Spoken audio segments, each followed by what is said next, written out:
السلام علیکم، میں ہوں عدنان عادل اور آپ دیکھ رہے ہیں میرا یوٹیوب چینل عدنان عادل جرنلسٹ۔ اس وقت ہماری رپورٹ کا موضوع ہے پاکستانی حکومت کی جانب سے کالعدم دہشت گرد گروپ TTP سے مذاکرات کی ایک اور کوشش۔ بات چیت کا 2 ماہ میں تیسرا راؤنڈ۔ افغانستان میں کالعدم تحریک طالبان پاکستان یعنی TTP سے بات چیت کے لیے پاکستان سے ایک تیسرا وفد اتوار کو کابل پہنچا۔ گزشتہ 2 ماہ میں یہ تیسرا وفد ہے۔ TTP پاکستان میں ایک ممنوعہ کالعدم دہشت گرد تنظیم ہے۔ یہ پاکستان میں 60,000 معصوم شہریوں اور فوجی جوانوں کو شہید کرنے میں ملوث رہی۔ اب بھی آئے دن پاک افغان سرحد پر ہمارے جوانوں پر حملے کر کے انہیں شہید کرتی رہتی ہے۔ اس تنظیم کے پاکستان میں فرقہ وارانہ دہشت گرد تنظیموں سے قریبی گہرے تعلقات ہیں۔ TTP افغانستان میں بیٹھ کر اسمگلنگ، اسلحے کی فروخت اور منشیات کی تجارت سے اپنے اخراجات چلاتا۔ تاہم اس تنظیم کا دعویٰ ہے کہ وہ پاکستان میں ایک اسلامی ریاست قائم کرنا چاہتی ہے، جیسی افغان طالبان نے افغانستان میں قائم کی ہوئی ہے۔ جب سے افغانستان میں طالبان کی حکومت قائم ہوئی ہے، TTP نے پاک افغان سرحد پر ہماری فوج پر حملوں میں اضافہ کر دیا اور آئے روز ہمارے جوانوں کی شہادتیں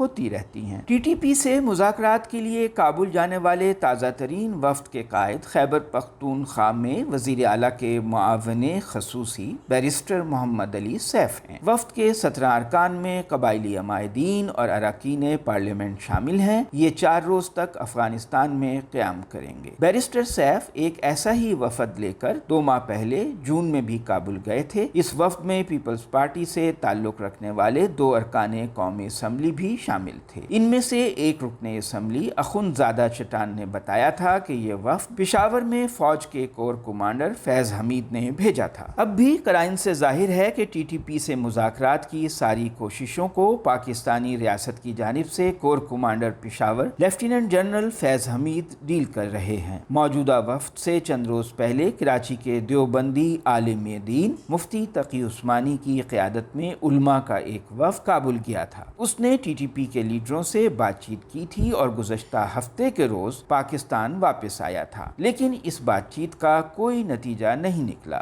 گزشتہ 2 ماہ سے جاری ان مذاکرات میں صرف ایک پیش رفت اب تک ہوئی، وہ یہ کہ فی الحال TTP نے پاک فوج کے ساتھ جنگ بندی یعنی سیز فائر کا سمجھوتا کیا ہوا ہے۔ اس کے سوا اور کوئی ٹھوس نتیجہ برآمد نہیں ہوا۔ یہ مذاکرات افغان طالبان کی مدد سے منعقد کیے جاتے ہیں۔ البتہ افغان طالبان کے مرکزی ترجمان ذبیح اللہ مجاہد کا کہنا ہے کہ وہ صرف ان کے انعقاد میں تعاون کرتے ہیں، ان کا مذاکرات سے کوئی براہ راست تعلق نہیں، وہ صرف سہولت کار ہیں۔ ویسے یہ بھی افغان طالبان کی خوب دو رخی ہے کہ ایک طرف پاکستانی ریاست کی مخالف تنظیم کالعدم TTP کو محفوظ پناہ گاہ اور دیگر سہولتیں فراہم کی ہوئی ہیں، تو دوسری جانب ان کی ذمہ داری لینے کو تیار نہیں۔ اقوام متحدہ کے مطابق افغانستان میں TTP کے 4,000 جنگجو مقیم ہیں۔ افغان طالبان اور پاکستانی طالبان ایک ہی سکے کے 2 رخ ہیں۔ پاکستانی طالبان یعنی TTP، ان دونوں کا نظریاتی مرکز کراچی بھی ہے، اکوڑا خٹک بھی ہے، جہاں دیوبندی مدارس کے علماء ان کے استاد تھے اور ان کے نظریاتی رہنما۔ افغان طالبان اور TTP دونوں ہی کراچی کے عالم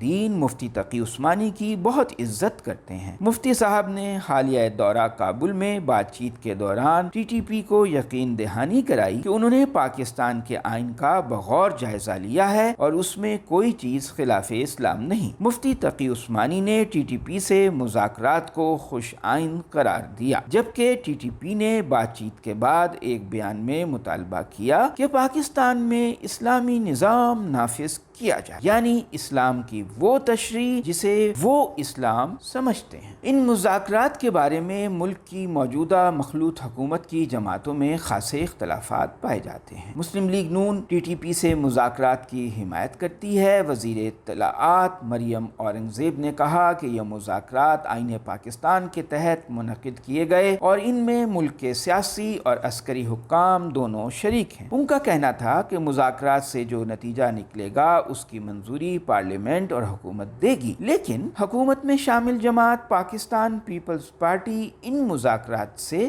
کچھ زیادہ خوش نہیں۔ اس کا موقف ہے کہ ایسے اہم مذاکرات پارلیمنٹ کے ذریعے ہونے چاہیے۔ یاد رہے کہ بینظیر بھٹو کی شہادت کا الزام بھی ٹی ٹی پی کے اوپر ہی لگایا جاتا ہے۔ اب تک بات چیت میں کالعدم ٹی ٹی پی کی جانب سے سب سے اہم مطالبہ فاٹا کی سابقہ حیثیت کی بحالی کا ہے۔ اس کے ساتھ ساتھ ٹی ٹی پی قیدیوں کی رہائی، مالاکنڈ ڈویژن میں اسلامی نظام کا نفاذ اور نظام عدل کے لیے جرگوں کا قیام چاہتی ہے۔ پاکستان کے تمام وفود کے لیے فاٹا کی سابقہ حیثیت کی بحالی ہی سب سے مشکل مطالبہ رہا، کیونکہ حکومت یہ بات تسلیم کرنے کے لیے تیار نہیں۔ فاٹا کا خیبر پختونخوا صوبے کے ساتھ انضمام ایک آئینی ترمیم کے ذریعے عمل میں لایا گیا تھا۔ اس میں تبدیلی بھی آئین میں ترمیم کے ذریعے ممکن ہے۔ ٹی ٹی پی اپنے لیے ایک آزاد علاقے کی خواہاں ہے جہاں وہ اپنی مرضی کے قوانین نافذ کر سکے۔ فاٹا کے انضمام کی واپسی کے مطالبے کے پیچھے ٹی ٹی پی کی اسی خواہش کا عمل دخل ہے۔ در حقیقت ٹی ٹی پی فاٹا اور مالاکنڈ میں اپنی خود مختار ریاست قائم کرنا چاہتی ہے، پاکستانی ریاست کے اندر ایک اور ریاست۔ دونوں فریقوں کے مذاکرات میں یہی وہ نقطہ ہے جس پر بات چیت جاری ہے اور اب تک کوئی پیش رفت نہیں ہوئی۔ دوسری جانب پاکستان کی طرف سے ٹی ٹی پی سے مطالبہ کیا گیا کہ وہ پاکستان کے آئین کو تسلیم کرے، اپنی تنظیم کو تحلیل کرے، حکومت سے اسلحے کے لیے لائسنس حاصل کرے اور بغیر لائسنس کا اسلحہ واپس کرے۔ پاکستانی حکومت نے یہ مطالبات بھی کیے کہ پاکستانی طالبان داعش کے ساتھ تعلقات نہ رکھیں، یعنی ٹی ٹی پی اور داعش کے تعلقات نہ ہوں، اور مذاکرات کے دوران میں جنگ بندی یعنی سیز فائر جاری رکھی جائے۔ پاکستان حکومت نے مذاکرات کے حوالے سے دو اہم طالبان قیدیوں مسلم خان اور محمود خان کو رہا کر کے افغان طالبان کی تحویل میں دے رکھا ہے۔ اگر ٹی ٹی پی کے پاکستانی ریاست سے مذاکرات کامیاب ہو گئے تو انہیں کابل حکومت ٹی ٹی پی کے حوالے کر دے گی، آزاد کر دے گی۔ پاکستانی حکومت کے ٹی ٹی پی سے تازہ ترین بالواسطہ مذاکرات کا کیا نتیجہ نکلے گا کچھ کہا نہیں جا سکتا، تاہم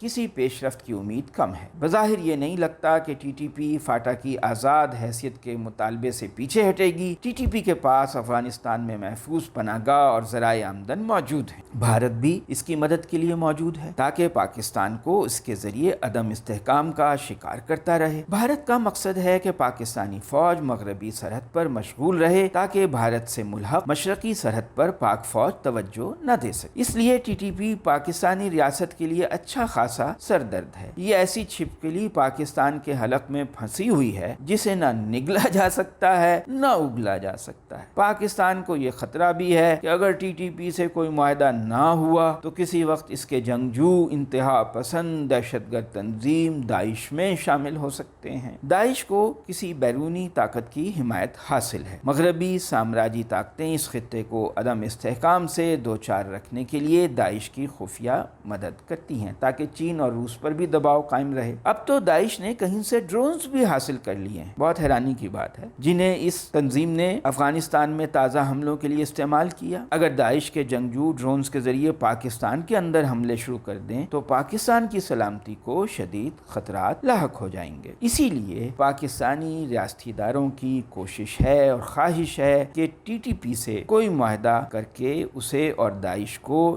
یکجا ہونے سے روکا جا سکے۔ تو جناب، آپ نے ٹی ٹی پی سے مذاکرات پر میری رپورٹ سنی، اب میرے چینل کو سبسکرائب کیجئے۔ شکریہ۔